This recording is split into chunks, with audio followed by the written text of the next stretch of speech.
call upon the author to take you through her journey from being a dentist to a dentist and an author. Shiva Shankari, Vijay, Rekha. Can you come this side? Yeah. It's a little more special to me. And Shiva Shankari, I should say, I'm deeply honored for somebody who's a legend in Tamil literature and who's a best-selling author of more than 120 books to release my book. And not just that, she read the manuscript and has given me a wonderful endorsement.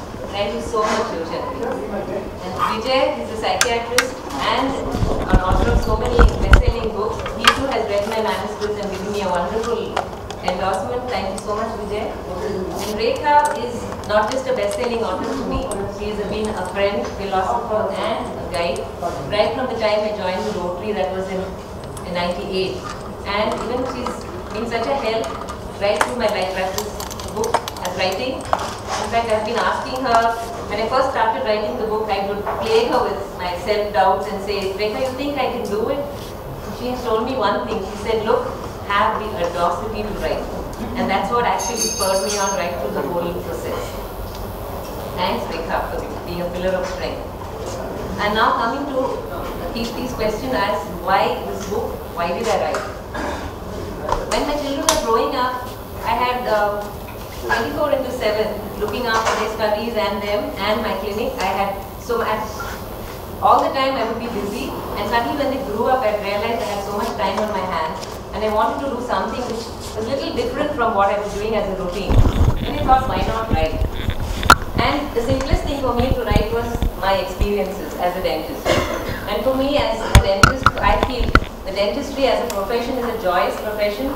We do alleviate pain, yes, but we are creating smiles, and thus beautiful smiles make beautiful people. And as a dentist, I see different personalities which come to my clinic, and they deal with them, and you realize some of these instances make you laugh, some of them just warm your heart, and sometimes they make you cry. So I said, why not just write about all those incidents? And to make the story more readable, I have just put in some romance as well.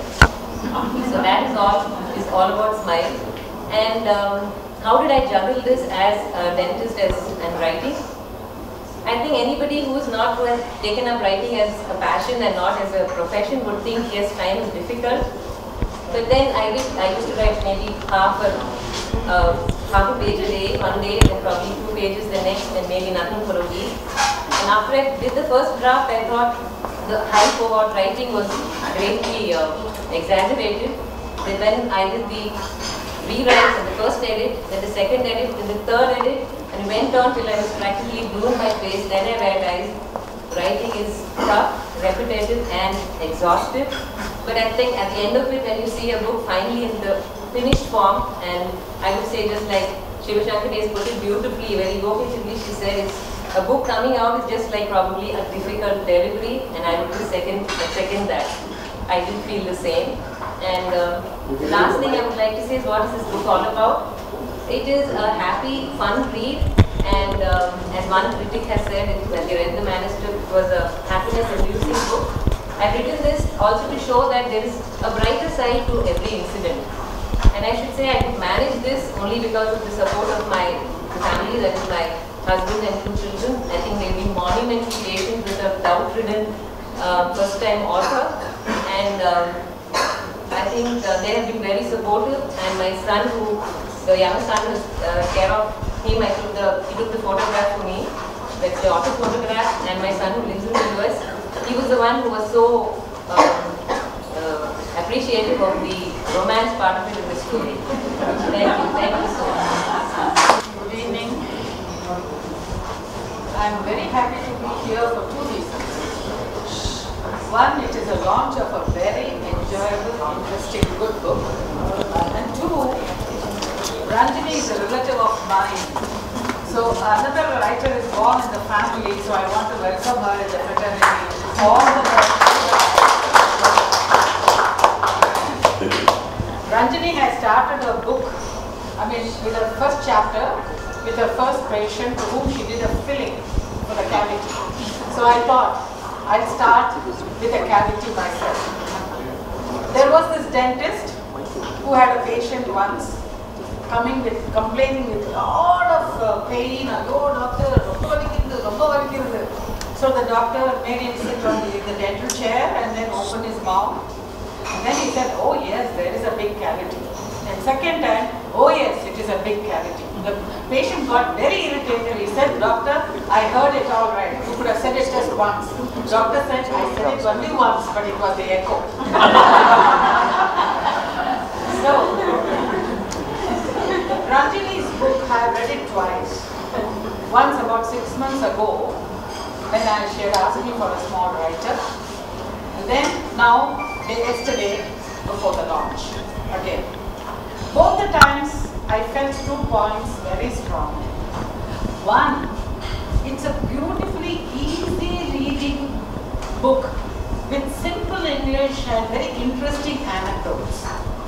The second point is the underlying outstanding humor that's there. I think there is mention of P.G. Odos in the book also, between Nick and the Aditi, the protagonist. Are you a fan of P.G. Odos? I think she has been consciously or unconsciously influenced by him, and the style and language is a reflection of P.G. Odos in many places. And if she's going to be another P.G. Odos, well, the book is very interesting, as I said earlier, and whether it is introducing her clients, patients, or their assistants, she does it so humorously and effortlessly, and it's very interesting to read. One of our patients comes with the helmet on, refusing to take the helmet on because he says it will be stolen otherwise. So, Aditi, the doctor, has to examine him with the helmet on. Can you imagine a situation like that? And there's one more patient who comes with a Pomeranian in hand, dog, hand. She has found her same age group friends, and all of them are going to restaurants and movies, and she's bubbling. I mean, the transformation is so beautiful. Once you know, it's your life and the choice is yours. It's for you to choose what you want to be. There is a small girl, Munni, who is hiding behind the pallu of her party all the time. Her parents are in Delhi, very busy, so the girl stays with the party grandmother in Chennai, and the girl dies to go to Delhi and stay with the parents, but it never happens. Few years later, when she's a grown-up, a teenager or a young lady, when she comes to meet the doctor, the mother comes with her and says, I'm now telling her to come and stay with us. She's not doing it. She's not doing it. And Aditi, that girl, Munni, just mumbles saying that it's too late. It's too late. I mean, I can go on and on like this about the book, but I want you all to buy a copy and read it yourself and enjoy it as much as I did. And the caricatures that are throughout the book and the book production, everything is so good, it adds weightage to the book. Congrats once again, and all the best for a great double profession. I must begin with a disclaimer. Randy is my cousin. So everything I'm going to say is completely biased. But then I see a lot of family here. So I guess they will understand when I speak about smiles. Like the others, I too had the privilege of reading it in draft form. And I was, instinctively I knew it was autobiographical, regardless of what she says. And I could see Commander Raja and many others. But the only person I couldn't see, and I looked hard, was Arnold.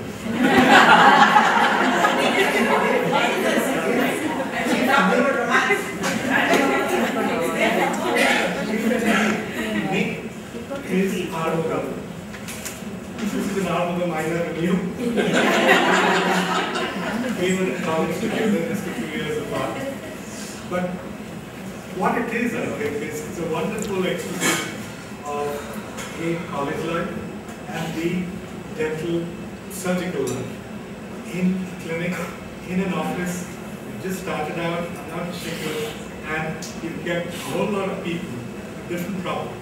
And I think what Ranji has managed to do is to take issues, to take different clients, to not make them caricatures, which is very, very difficult. It's very easy to, make them out to be like comic figures, to be like one whole big book full of dentist jokes, but that's not what it is. There is feeling for all of those people. There is a very strong engagement and commitment. And if Nick persuaded Nick persuaded to stay behind and not go to the United States, well, I think that's a good job. Good job well done. So I thoroughly enjoyed reading the book, and I'm sure all of you will. But no family discounts, no Rotary Club discounts. Not to buy coffee and that's great. Congratulations, thank you for having me. I must say that I literally saw the book from the moment it was a gleam in Ranjini's eye. And I saw it on bits of paper, some bus tickets also. And then, from the time the horrible typing of the lady who typed it, and to imagine what it must be and what she's typed. So, I've seen it in various stages. And I think I went through a lot of the labor pangs because she would call me and tell me all about it. But I tell you one thing, it's very, very difficult to write a book like this because it's a light-hearted book. It's a joyful book. It's a celebratory book. It's a very nice book. And she's done it in between the rest of her life. And her household is very much like ours. There are old parents and there are kids and lots of dogs and in between professions, 3 cats, all sorts of things. And everybody asks me how I write my books, and I know that nobody's ever given me any time to write any books. It's just secret, like it's like a clandestine lover. You write when nobody else wants you, that sort of thing. And I think Ranji would have had to do the same thing. And I don't know, I had no problem thinking of Armugam as weak. And the disclaimer is Ranji is not related to me, except by love. No other relationship. I think he's a lot like Nick, except for the liquid brown eyes and long lashes. No, but I don't know whether dentistry causes them to drop off or something. But it's when I started reading the book, I felt very happy. You feel very pleased. You read the whole book and you have a nice satisfied feeling. Like you sat and ate ice cream all by yourself, nobody asking for bits of it. Because usually everybody wants to share. If you've got a large family, okay, can I have a bite? Can I? No bites, nothing. Sit and enjoy thoroughly. Very nice, very pleasant. And I'm sure she's going to write a lot of other books, all of which will create huge smiles like all of us are carrying now. Thank you. After the sons grew up. No, after the start of the writing, I'm saying that's what you asked me, isn't it? Yeah. 1 page a day, 2 pages the next day, no writing for the next week. So that's why it took quite a while. So we'll come again here after 2 years. No, I think it won't take 2 years. Now she's experienced. And then next time when you write a book on this, leave a few pages for those who are experienced with the dentist. Keep 2. Keep 2 years. Don't allow Kiddu to write anything, huh? In your book. Have you mentioned in the book about that murderous client that you treated? Yes. Very There